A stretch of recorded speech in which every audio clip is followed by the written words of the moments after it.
Hey, this is part 6 of the Lord's Prayer from the First Methodist Church of Christ, and we're glad that you're following along. We hope it's been a blessing to you.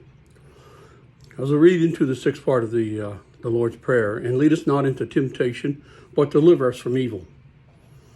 Now, this phrase comes from the Lord's Prayer, one of the best well-known Christian prayers in Matthew chapter 6. It is part of the concluding portion of the prayer. It's often referred to as the doxology or the closing doxology. This specific phrase is a plea or request to God, asking for guidance and protection from temptation and evil. Now, lead us not into temptation. Now, this line acknowledges that humans are subject to temptation and sin. It is a humble request to God, asking Him not to allow us to be led or tempted into situations or circumstances that may lead us astray from His will or His moral and spiritual values. It expresses a desire for God to protect us from the allures of wrongdoing and to help us resist temptation. Avoid situations or circumstances that may lead to moral or spiritual compromise. It signifies a commitment to seeking God's help in resisting temptation and making choices that align with His will.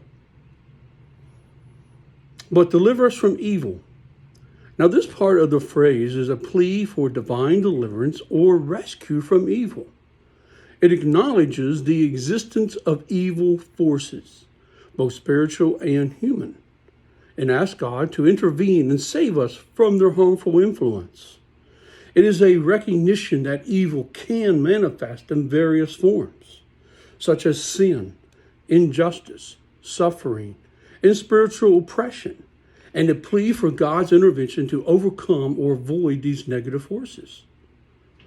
Now, overall, this phrase is an expression of reliance on God's guidance and protection in navigating the challenges and temptations of life.